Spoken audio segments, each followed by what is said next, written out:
Doctor Baba Saheb Ambedkar open university.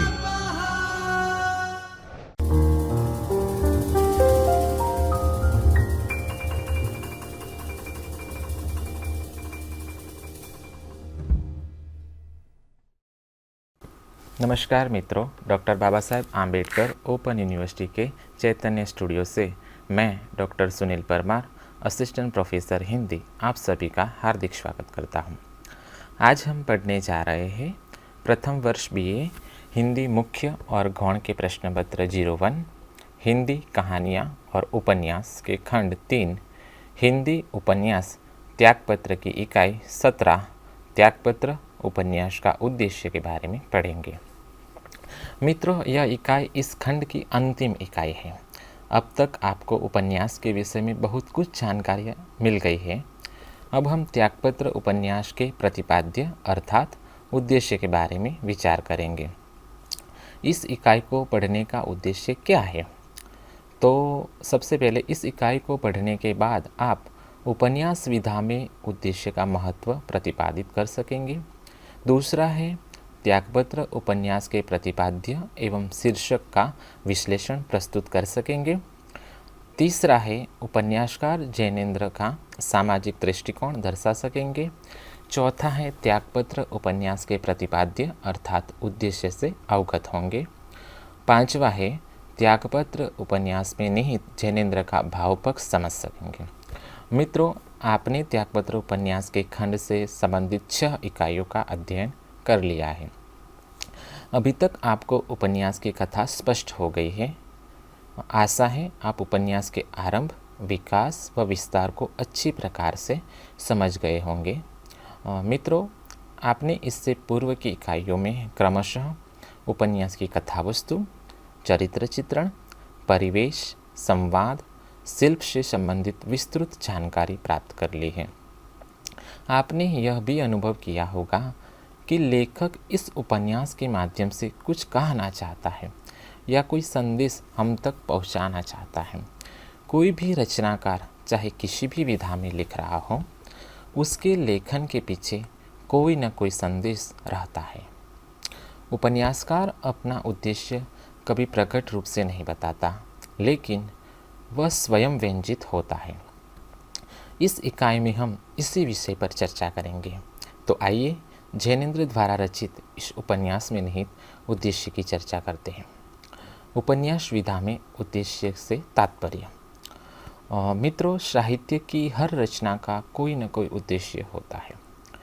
किसी उपन्यास का मूल कथ्य क्या है, अर्थात लेखक उपन्यास की कथा के द्वारा क्या कहना चाहता है, इसे ही हम उपन्यास का उद्देश्य या प्रतिपाद्य कह सकते हैं। प्रत्येक लेखक का जीवन के प्रति तथा जीवन की समस्याओं के प्रति कुछ निश्चित दृष्टिकोण होता है। वह अपने दृष्टिकोण से ही जीवन की व्याख्या करता है। उपन्यासकार केवल पात्रों का परिचय करने के लिए नहीं, किंतु जीवन के तथ्यों, जीवन की समस्याओं को सुलझाने के लिए भी उपन्यास की रचना करते हैं। लेखक अपने उद्देश्य पात्रों द्वारा प्रस्तुत करता है। हिंदी उपन्यास के क्षेत्र में जैनेन्द्र कुमार मनोविश्लेषणवादी विचारधारा को लेकर आए।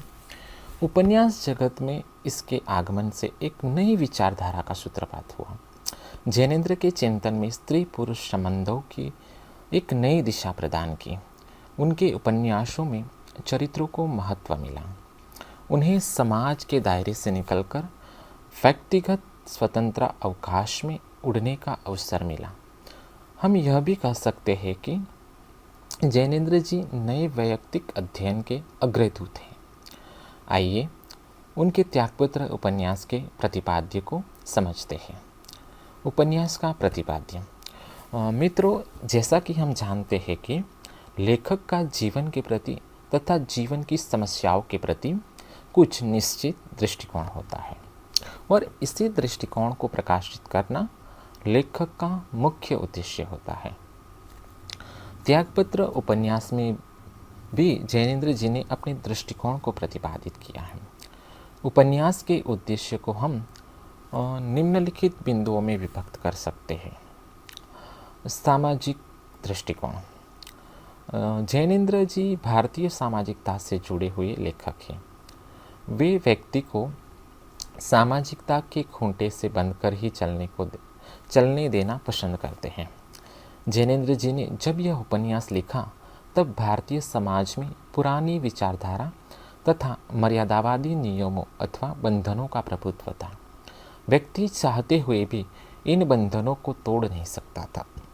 यही कारण है कि प्रस्तुत उपन्यास में लेखक ने समाज में जड़ जमाई मर्यादाओं को हमारे सामने लाने का प्रयास किया है। मित्रों, जब हम त्यागपत्र उपन्यास के उद्देश्य की बात करें तो हम कह सकते हैं कि इस उपन्यास में मृणाल के माध्यम से भारतीय समाज को खोखला करने वाले पारस्परिक मानदंडों और मान्यताओं पर करारी चोट की गई है। मृणाल के पास समाज व लोगों को समझने के लिए तार्किक बुद्धि है, जो कथित सभ्य समाज के ढोंगों का पर्दाफाश करती है। जिंदगी के आखिरी मुकाम पर वह शराबी, जुआरी, भिखारियों, वेश्याओं जैसे कथित दुर्जनों के बीच बस जाती है।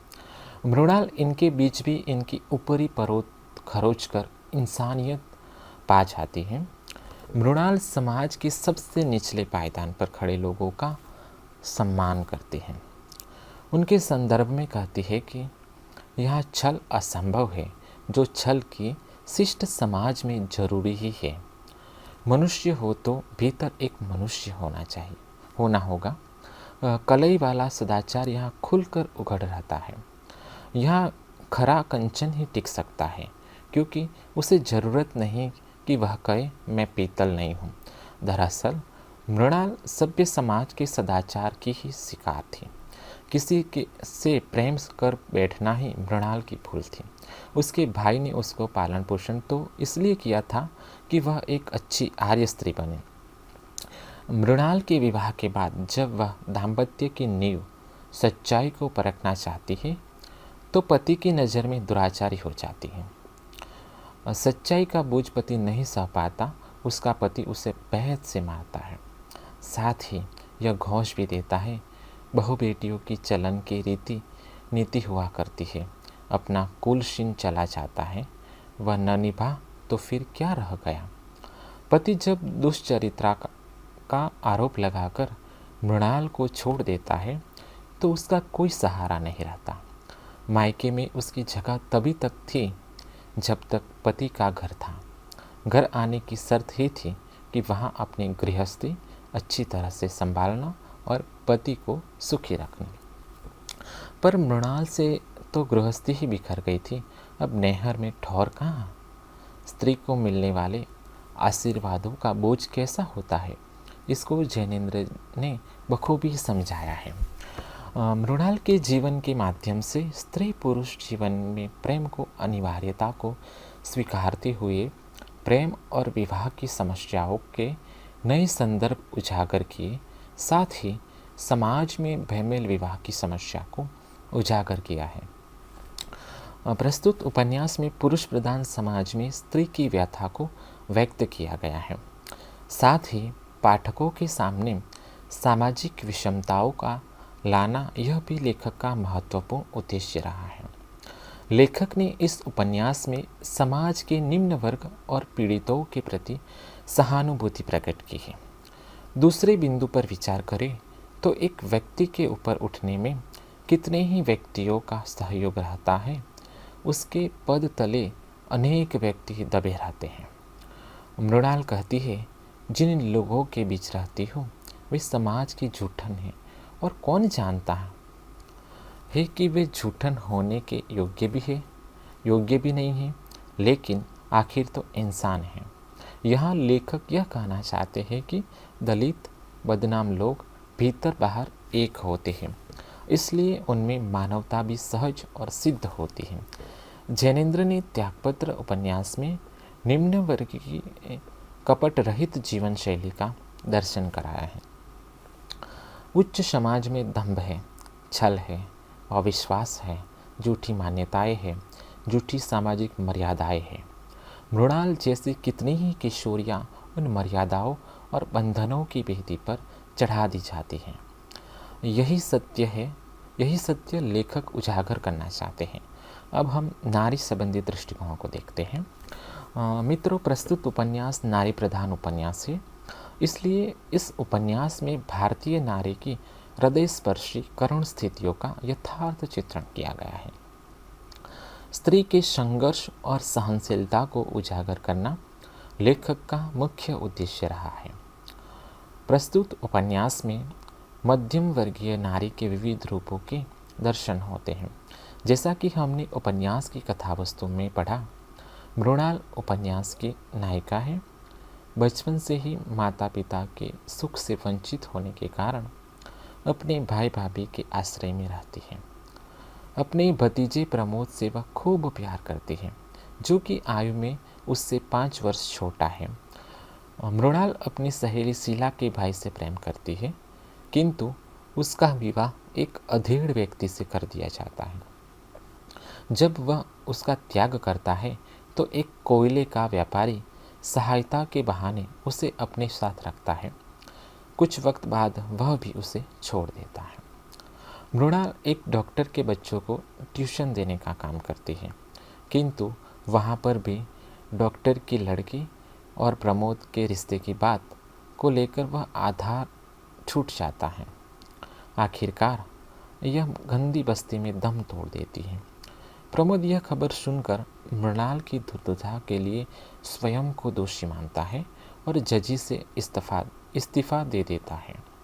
इस तरह हम देखते हैं कि मृणाल स्त्री धर्म को ही पतिव्रत धर्म मानती है। यदि वह स्त्री है तो पुरुष द्वारा उसकी मांग होगी। पुरुष यदि स्त्री को सहारा देता है तो उसका कर्तव्य है कि यह उसकी कामेच्छा को पूर्ण करे, क्योंकि स्त्री को सहारा देने के पीछे पुरुष की काम भावना छिपी होती है।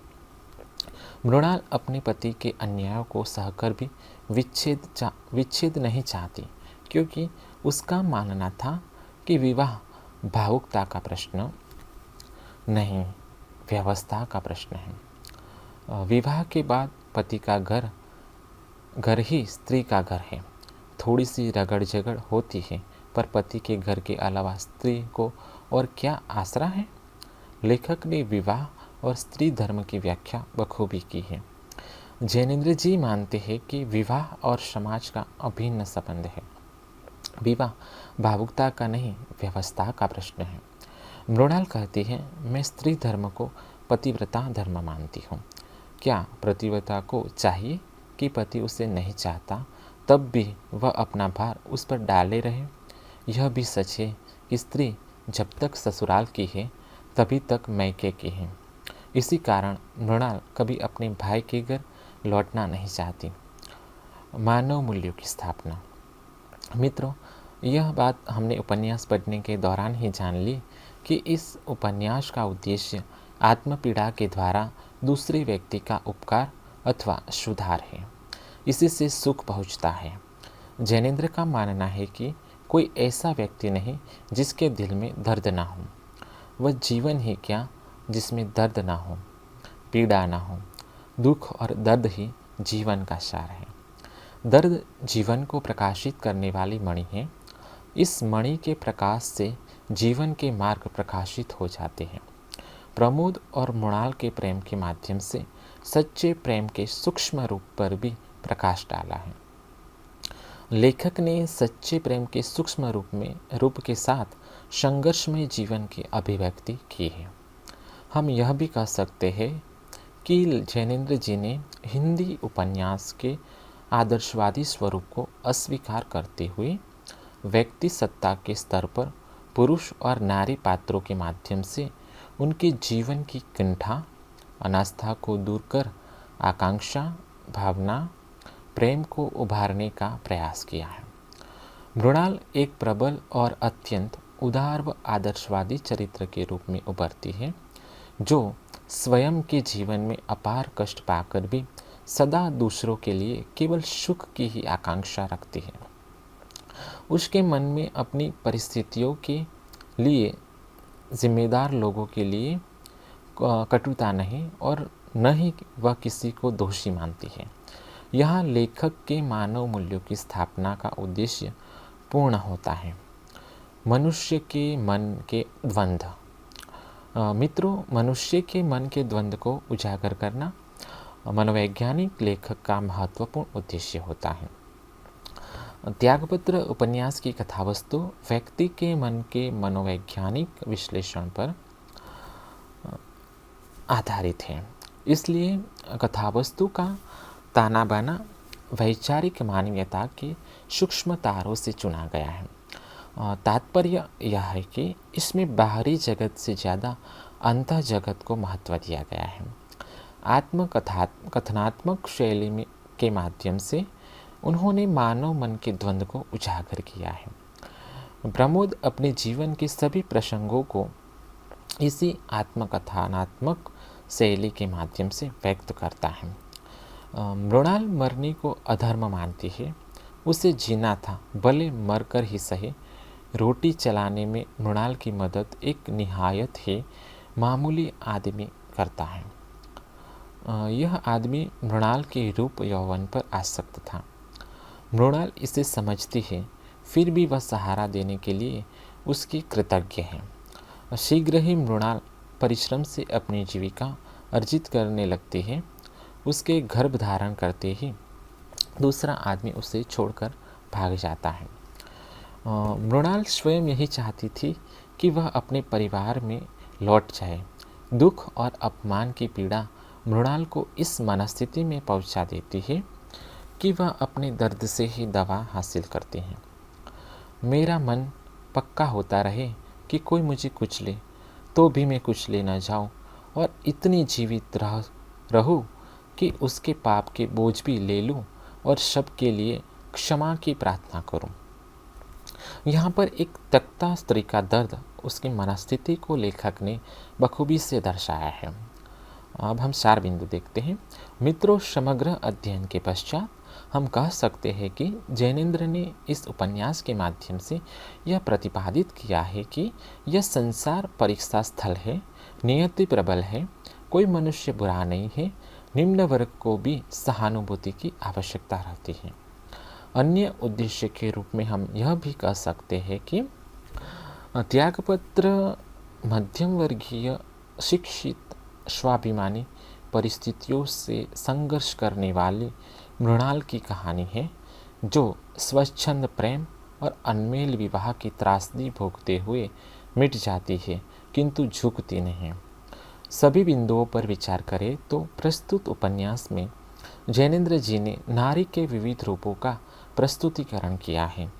अविवाहित नारी का रूप, अनमेल विवाह, विधवा समस्या, त्यक्ता नारी की समस्या, पर पुरुष संबंध जैसी मध्यम वर्गीय समस्याओं को मृणाल को केंद्र में रखकर उठाया गया है। मित्रों, आज हमने त्यागपत्र उपन्यास के उद्देश्य के बारे में पढ़ा।